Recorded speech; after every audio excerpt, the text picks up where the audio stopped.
Pate defied all odds and battled his way to become the next Golden Bear.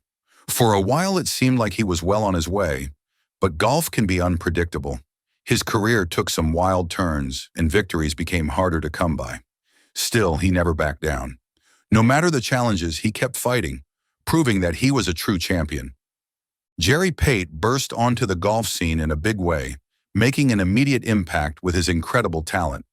In 1976, at a young age, he won the U.S. Open, proving he had the skill and confidence to take on the best in the world. People weren't just impressed. They were convinced he was destined for greatness. Some even called him the next Golden Bear, a title that carried serious weight. Being compared to Jack Nicklaus, the greatest golfer of all time, was no small thing. It wasn't just hype either. Pate's amateur career had been phenomenal, and his rapid rise on the PGA Tour only reinforced the belief that he was on the path to superstardom. But as promising as things looked early on, golf is a tough game, and success at the highest level is never guaranteed. He faced a major obstacle that changed the course of his career.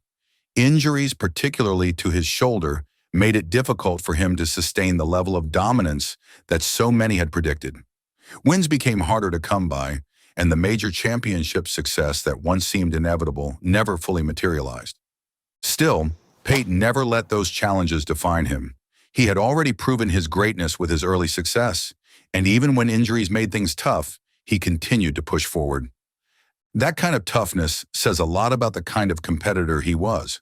While his career may not have played out exactly as some expected, the fact that he was once considered the next Jack Nicklaus shows just how gifted, driven, and skilled he was. This wasn't the only memorable moment he gave his fans. His career was filled with other highlights that are still unforgettable today. From the moment he turned pro in 1975, it was clear that he had something special. He wasn't just another young player trying to make his mark. He was a serious talent with the ability to take on the best in the game. Late that year, he proved it by finishing as the medalist at the PGA Tour qualifying school, setting the stage for what would be an unforgettable rookie season. And unforgettable it was. In 1976, just a year into his professional career, Pate pulled off something that most golfers spend their entire lives chasing. He won the U.S. Open. Winning a major championship so early in his career was a statement to the golf world. He wasn't just a promising young player, he was the real deal. The victory didn't come easy, but Pate handled the pressure like a seasoned veteran. He played with confidence, skill, and a calmness beyond his years, proving that he belonged among golf's elite. That same year, he added another big win to his resume by claiming victory at the Canadian Open. It wasn't just any win. It was the kind of performance that left no doubt about his talent.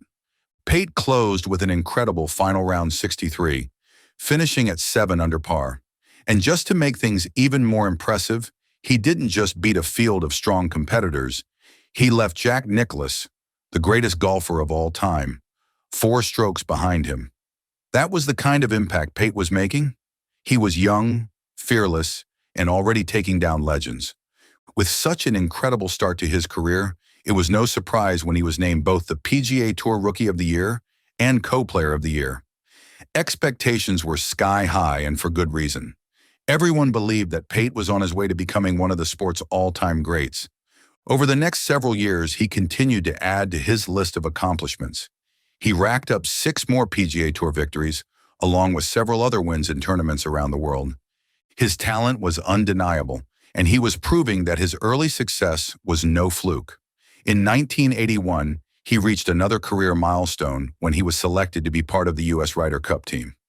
It was a proud moment, and even more special because the team ended up winning.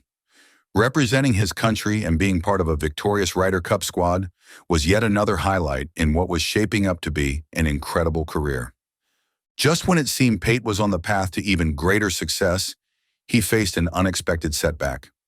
Shoulder injuries began to take a toll, gradually slowing him down.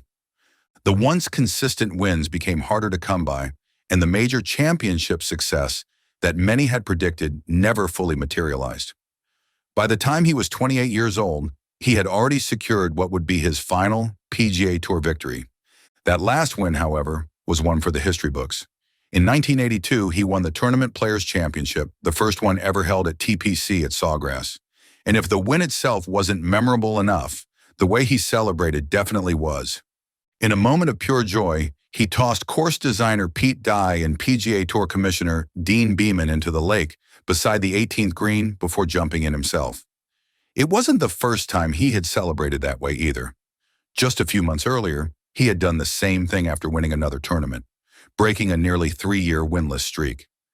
Even though injuries shortened his playing career, Pate didn't let that stop him from staying involved in the game he loved. He transitioned into a new role as a golf broadcaster, working for major networks like ABC, CBS, and BBC. His knowledge of the game, combined with his easygoing personality, made him a natural fit for television. He brought insight, experience, and a touch of humor to the booth, making golf more engaging and enjoyable for viewers, while giving fans a fresh, exciting perspective on the sport and its players. But broadcasting wasn't his only post-playing passion. Pate also developed a deep interest in golf course design and turf management.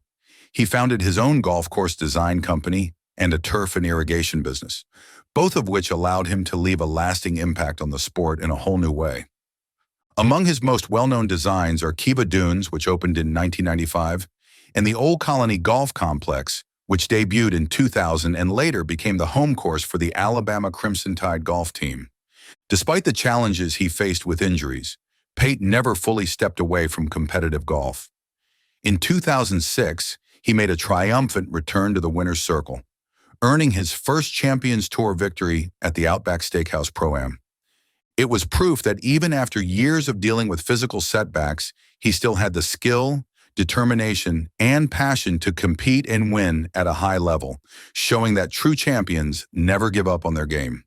Unfortunately, health issues continued to be a factor in his later years.